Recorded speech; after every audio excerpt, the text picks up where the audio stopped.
Hey everyone, this is Kane, and I'll be reviewing The Ferry of Bones and Gold, and we're gonna see if this book is worth your time.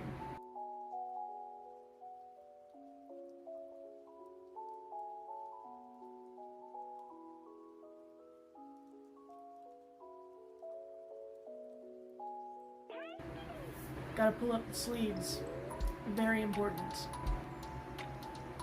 And I must display my intricately grown out side shave head quarantine haircut I got going here. We will be reviewing this based on 4 categories that's based mostly in technical details like readability and plot structure. This is coming from an author, so if you don't know much about writing books, this isn't going to be the review for you. Go watch someone else's review where they just look at the pretty cover and, oh, Patrick is interesting. You know, just go on. The 4 categories are going to be, like I said, readability, emotionality, plot, and characters. I believe that's how the order goes. I might be wrong. Each of these categories is going to have a subcategory, or several rather, that will detail how this does as a whole, because there's a lot of aspects and moving parts in the story to look at. So first, a bit about the book. The book follows a character named Patrick Collins and his future gay lover, Jono. I don't recall his last name, but it's fairly uncircumstantial at this point, because they never refer to him by it. This is a fantasy, urban fantasy sort of thing. It has a lot to do with the Greek pantheon, mentions a bit of the Norse pantheon, and it has a heavy dealing in gods and fate and werewolves and vampires and lots of other stuff. This book is available on Kindle Unlimited, and I read it on my Kindle Paperwhite and partially on my phone before I'd gotten my Kindle Paperwhite. I read it in April, and this is the start of May. So I've taken my time and collected my thoughts on it.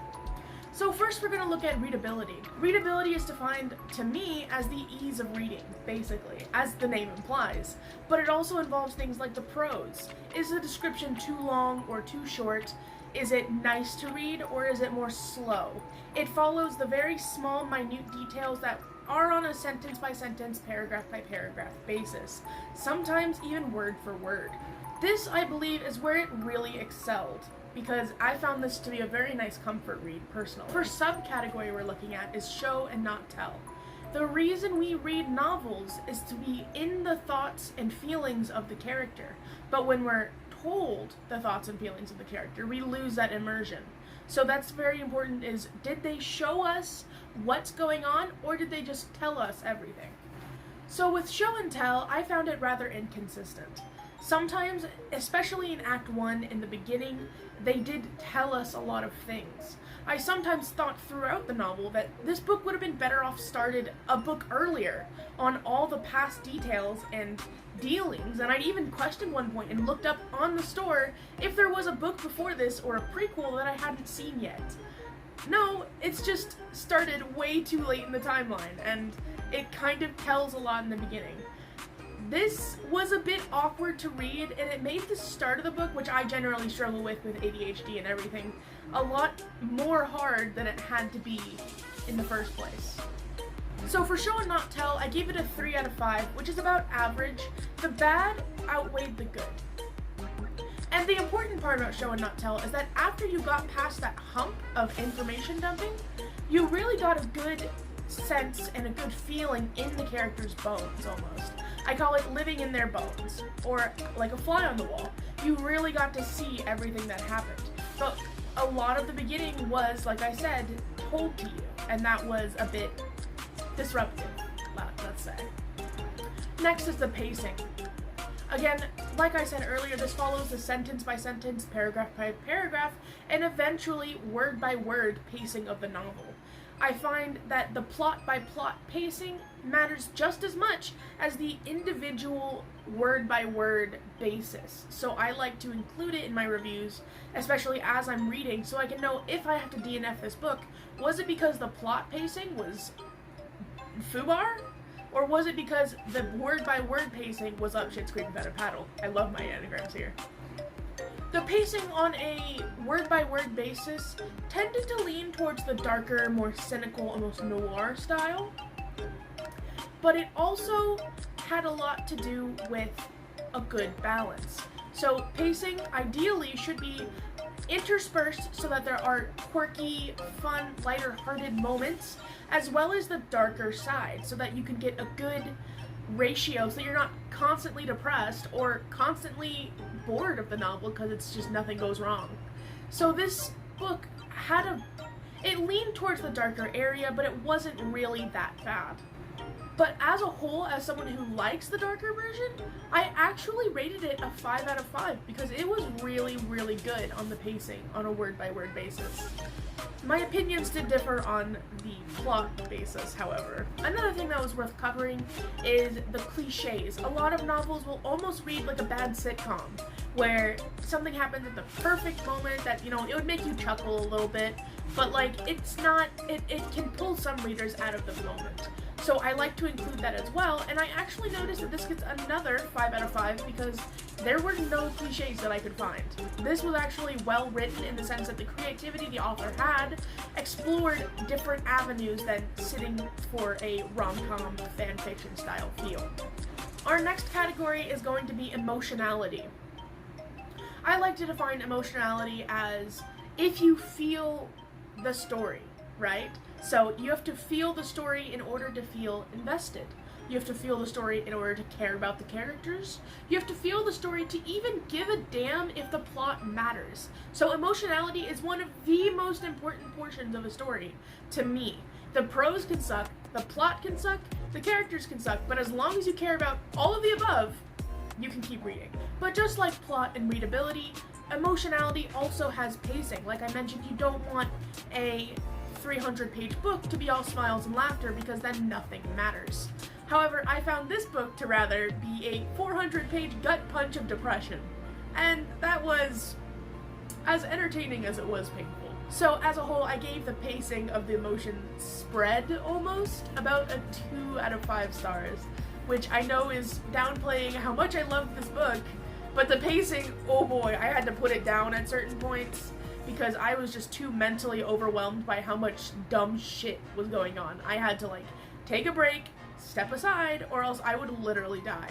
The next subcategory are the stakes.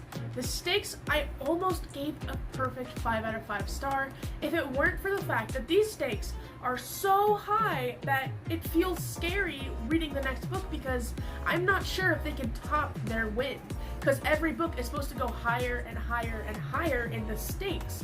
So in this book, they had all of Manhattan, all of New York City, and unsaid, all of the world that they would have to face. But in this book, I'm not sure if that when I read the next book in this series, that it'll be as high or even higher than the stakes they've already posed. And that's what makes me a little nervous going forward. So I gave it a 4 out of 5. Next is the tension and emotional payout. Emotional payout is when you go through all this garbage and then suddenly there's a gem in the garbage can. So you need to find that emotional payout or at the end you won't be satisfied. This book, it did things. In the plot, there was basically no emotional payout, which nailed me to the wall. You got out of the action scenes, which lasted 50 pages, and then there was just nothing. You were basically defeated. You're not even sure if the heroes won.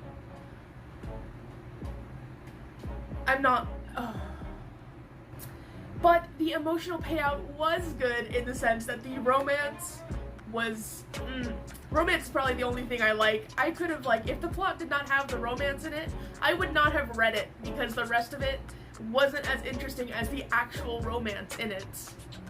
So I gave it a 2.5 out of 5 stars. Next is plot.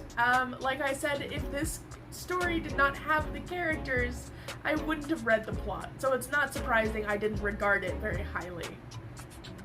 The first of all the problems resides in the first subcategory, which is Act 1. Act 1 is when the character is starting off their journey and delves into this new world or this new life that they have to live. The issue I found in this one is that it lacked two major things. One, it lacked a clear exit point in the story, because everything was going on and the character was forced into the wall and had no free will throughout the story that you couldn't tell, did this just start Act 2? Is that what makes sense here? Because of the second issue that highlights it. The second issue is the fact that there wasn't a debate. Free will, I'm going to start off by saying, free will is extremely important for a novel. If you feel like your character has no free will in the situation and just has to save the world even though he doesn't really care about it, you're going to lose a lot of readers, because that's one way you can really hate everyone in the book. So I looked it over and I really realized that despite how lovable the characters were, they really didn't care one way or another. They could just move out of New York and no one would mind.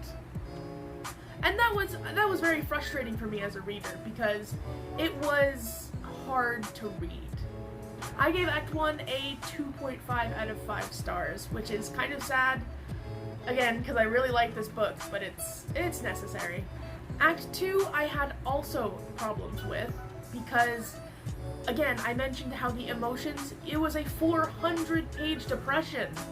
That's all it was. So there was no pacing. And then for some portions, there were just 100 blocks straight of just action. And then you weren't given a chance to breathe. And when you were given a chance to breathe, it was more depression. It was really frustrating. It was really, really frustrating. And the worst part about Act 2 was that there was no Dark Night of the Soul. If you know anything about plot, the Dark Night of the Soul is when everything is at its worst possible place. And the story, like, this is the worst thing that could have happened for the main character. There was nothing. There was a scene that I could vaguely think, but the rest of it, it was just as per status quo, because all of it was depressing. So it was like, is this the Dark Knight, or is the whole story the Dark Knight? It was frustrating. I gave Act 2 another 2.5 out of 5 stars, which kind of sucks, because that's about 75% of the book. Next is Act 3, which I really liked, only because of the romance. Because the emotional payout at that point was so much that I was just like, you know what? This book is perfect. I'm not gonna review it.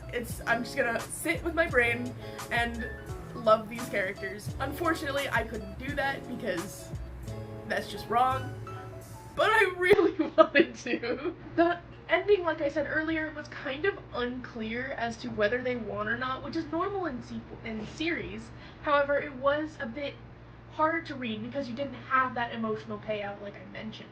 And that was just a bit tough. So as a whole, the plot, not quite there, especially for a novel that's urban fantasy, which hinges a lot on plot.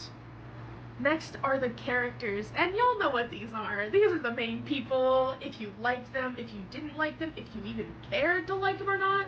So we're gonna go on to the first one. So the first one I wanted to look at are standouts. This is, you know, what you'd picture as a Gary Sue, Mary Sue, people who are just a bit too special for comfort. And my literal notes in my notebook are, Patrick is a lot. There were a lot of portions of Patrick's character in past that they did not mention until the last possible second, when they could have been foreshadowing it forever. And they foreshadowed some things amazingly, and the plot twist blew my mind, but then some things they just, oh, yeah, that's also happening. And it's just like, excuse me. And I was really frustrated by that, because Patrick, he was supposed to be as unremarkable as possible, but then he was created into this character that was not unremarkable in any way, shape, or form. So it was really frustrating for me as a reader to have this character that I thought I knew, and then I didn't. And the plot twist wasn't in any way satisfying, and I was really frustrated by it. So I gave it a 2 out of 5 stars, which is kind of sad, but I tried. As for character development is how the character changes throughout the plot in order to maintain their ability to get over the problems the plot throws at them. The issue with this story was that there was very little. Because the characters were forced into this change and they got no choice on whether they wanted to do it or not, they didn't have to change very much to do it. They maybe got a little bit physically stronger, or maybe a little bit emotionally stronger. And in some cases, they just got worse in both aspects. But they did not go upwards. There was no satisfying payout in the characters. Because at the end, Patrick is the same thing as the Patrick in the beginning. He's a cynical, snide bastard.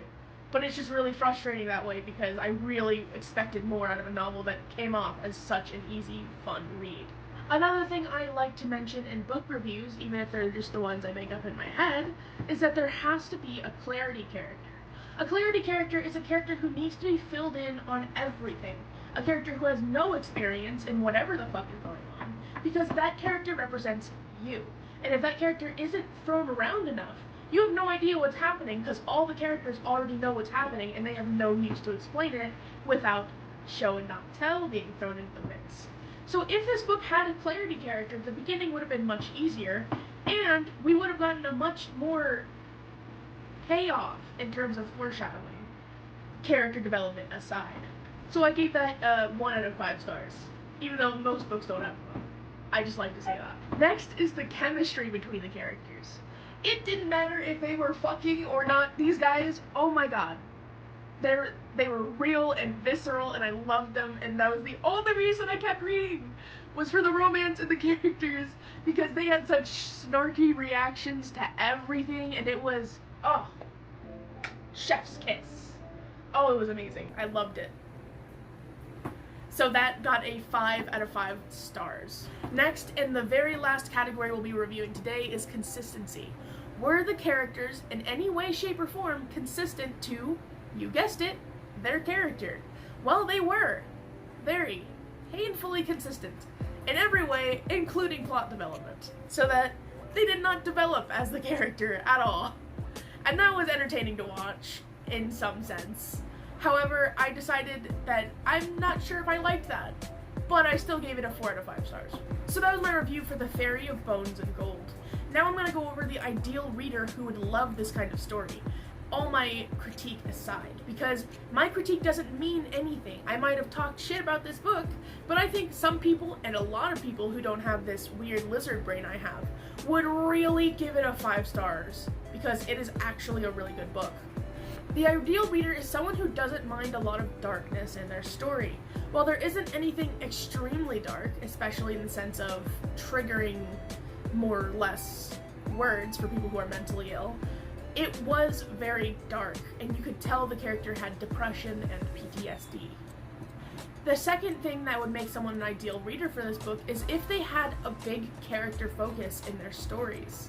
If someone had a lot of character focus and didn't mind a very blurry plot, as long as the characters were good, then this story would be for you. The next thing I wanted to say that I did not touch on earlier in any way, shape, or form is that the person who reads this book must be 18 years or older. This does have very explicit sex scenes in it. So I would definitely rate this an R. Do not read unless you're over the age of 18. No good for kiddos, okay? And the last thing I wanted to add is because of its amazing readability, that someone with something that would impede their focus, like ADHD, anxiety, dyslexia, or chronic pain, or other types of chronic illnesses really, they would be very well taken care of with this book. So I'd recommend that for that kind of person. So what do you think? Did you think I got it right or wrong? Like, what do you think of this book? Would you want to read it after the end of this video?